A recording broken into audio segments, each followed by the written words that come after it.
Okay, the name of the veteran is Dick Dale Gipe, born the May 11th, 1925. He lives at 1187 Stone Ridge Drive in Columbia City, Indiana.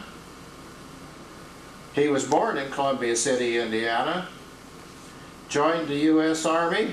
He was a member of the 95th Division, 379th Battalion. He achieved the rank of corporal.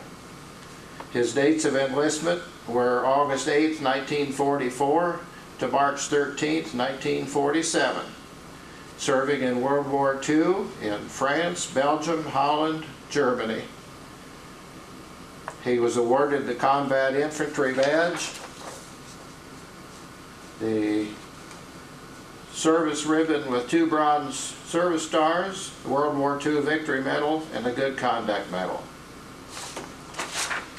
So Dick, tell me about how you started in the Army, to get into the Army. Well, I guess you'd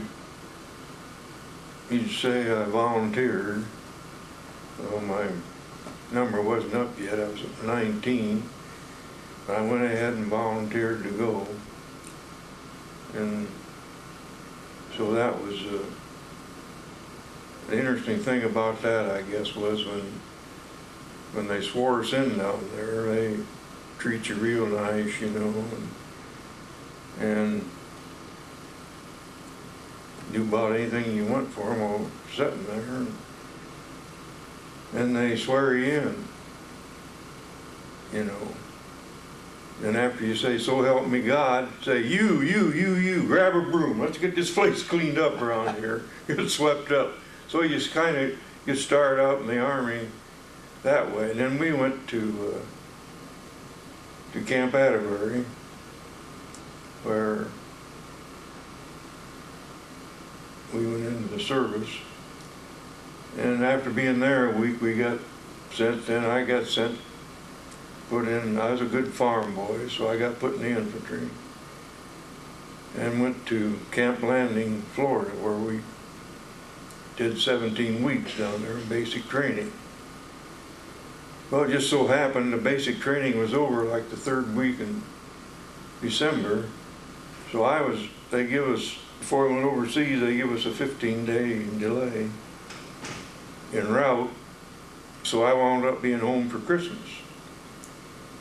But immediately after, we went out east to, I guess it was Camp Miles Standish, where we loaded on the Queen Elizabeth. That's the original Queen Elizabeth. And it carried 15,000 people approximately. It's approximately a division, and of us replacements. So then we went over, and we weren't even in England a day. We got off and got on a train, went through England, and was on a ship to take us to Le Havre, France, by that night. So we spent the night on the ship there. The next day we went to Le Havre, which of course by that time the Army had captured about all of France at that time, so there was no danger there. But there we stayed in huts all night, and then we started out on our we called them repo depots, replacement depots. And I think we went to the 3rd one, where they finally took me to join an outfit, which turned out to be the 95th Infantry Division. But on the way up, of course, we was on a railroad, and then 40 and 8s, they called them. I think everybody knows now that 40 and 8s referred to 40 men or 8 horses is what one of those cars would haul. So we spent, I suppose, about 3 days in that till I got up to my final place there. And from there they took me, it was in Saarlauter, Germany. And they were supposed to pick me up there at the railroad station. So I had my full field packed, everything with me, and the driver dropped me off there. He had a couple other guys to drop off too, but he dropped me off there. He said he'd be back in the evening to make sure I got picked up, because I was the only one there. So I waited and waited, and started getting dusk, and I thought, boy, I don't believe they are going to come and get me. But finally I heard footsteps outside, and I watched very carefully through the broken window, and it was a GI, and he come up, and he was being real careful too. He says, "Is there a Gipe in here? Gipe?" Of course, I've been called Gipe a lot because that's the way people pronounce the name. I told him, yes, there's a Gipe here, and he says, "Come with me." So I went with them, and I got to the section I was in, 81 millimeter mortars, which I was happy because I hated heavy machine guns. And I was happy to be in an 81 millimeter outfit. So that's how I got introduced to the people there, in a warm basement, hardly realizing it was in a combat zone, you know, but I found out later it certainly was a combat zone. Anybody who ever had anyone in the SAR area knows that there was some awful fighting went on in there. And of course I was a part of that too, although I don't discuss it that much. So from there we went up. We was in reserve for the Battle of the Bulge. We went up there to be initiated into the Battle of the Bulge, but by the time we got there, they had gotten it under control. So we were diverted somewhere else, up into Holland on a holding position for a while, for just a couple of weeks. But by that time, the war was advancing so fast over there that about the time we get somewhere, by that, they change the orders on us and we go somewhere else. And though I spent about 6 months, I suppose 5 months maybe you would say, on the front lines, some of it was tough and some of it wasn't, especially after they really got the Germans on the run. It wasn't quite so tough, although, you know, if you're getting fired at, there's still a chance of something happening. So we was in the Ruhr pocket then, and I think on the reduction of the Ruhr pocket then, that happened about the same time President Roosevelt died. And I can remember to this day that the 13th of April was when Roosevelt passed away. And that was the last time for anyhow, and I don't think anybody else in my particular outfit ever fired a shot at the enemy. After that, it was just kind of winding down. And then after the war in Germany was over, we was kind of in the occupation army then, which was the combat outfits was acting that out. And we were, for about a month there, we guarded a dam there in Germany, so I don't know why. They was afraid some dissident or something might blow it up, I guess. So we watched the dam and took care of a little city of Wern there until we got our orders to come home. And then we came home. We went back to La Havre, France, where we were in Camp Old Gold, they call it. That was a camp. They had all the camps named after cigarettes. You had Camp Chesterfield, and Camp Lucky Strike, Camp Camel. We happened to be in Camp Old Gold. And there, it was breaking spring and being nice. The farmers was out mowing hay. And But at night it would get pretty chilly. You know, you have frost. And all we had was a couple blankets. And that one night, early in the morning, the old farmer mowed his hay, and it got real warm during the day and dried the hay all out.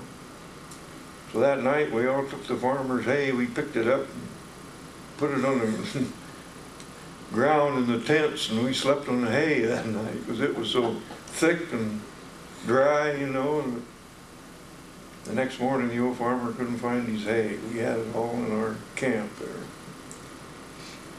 Well, anyway, then from there we sailed on the 23rd of June. We sailed for home. And we landed at Boston Harbor on the first day of July. And so we went to Camp Miles Standish there, where they had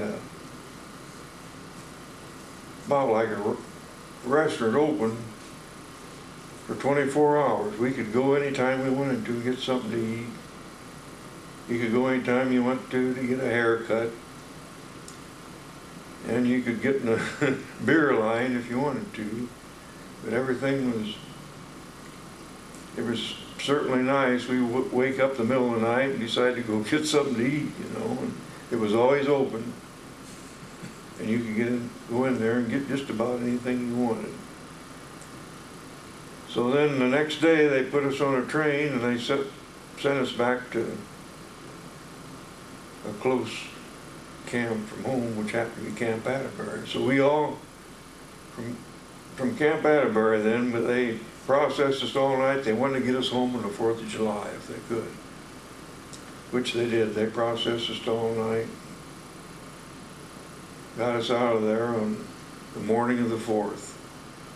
Of course, I didn't have very far to go. At that time, I had relatives in Bedford, Indiana, so that's where I went, from Camp Atterbury. And got there in the evening, got off the bus and put myself in a safe there, to pick up later, and walked home. But on the way home, that was when they first started getting these loud eardrum crushers that they would shoot, you know, in here. And they firecrackers and stuff like that, and I'd cringe. I wasn't that far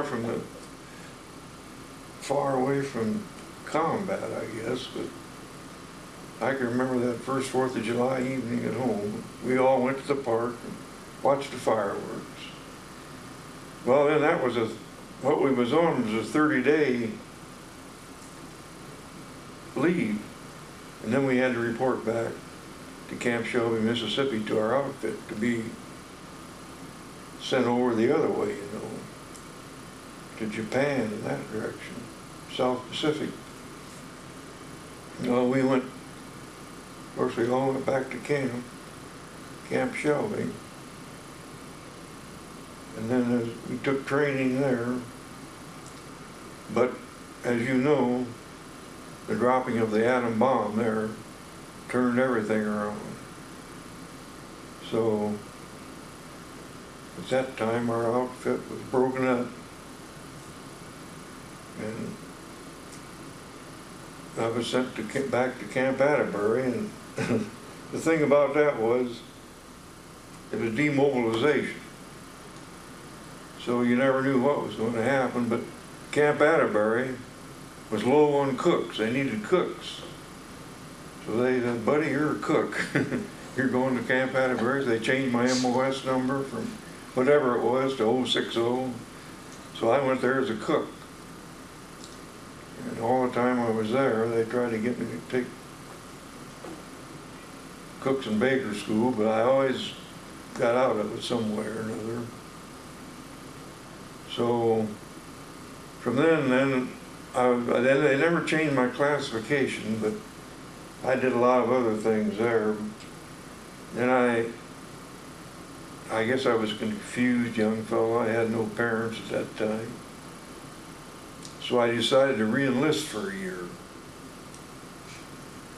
in the service. And I'm glad I didn't re-enlist for 3 years, because that one was enough for me. You get into the regular Army, and it's a lot different than what it was when he was at war, things like that. So I spent my time there, not as a cook particularly, although I did cook in the officers club for a while. But mainly, I even did what they called chasing prisoners. In other words, I was a prison guard for a while. We'd take details of prisoners out to pick up junk and garbage and stuff like that. And we carried a rifle to guard them and everything, although most of them were pretty decent guys. You'd run across one once in a while you had to keep an eye on. And I know they would say something like, "You wouldn't shoot me." I'd say, "Just try me." That way to discourage their thought, you know. But anyway, after being there for a year, and everybody there was at least a corporal, I think, which I went out as, but you're starting having corporals on KP, so I decided it was time to get out of the service for me. And I didn't re-enlist any longer then, although they tried very hard to get me to. So I got out of the Army and went home. Got out in March and went home. And one reason I re-enlisted for a year was to get another year of schooling I could get. So I went back with every intention of going to college or some kind of schooling. But like I say, I got home in the spring.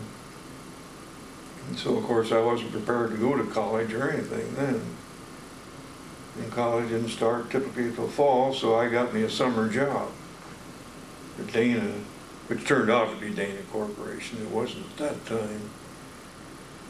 And it was good work, and they paid well and everything, so like many, I suppose, I wound up staying there with Dana Corporation and never did get to college, which afterwards I kind of regretted, but I had nothing against Dana Corporation. They were good to me, and I worked for them for 40 years and retired from there.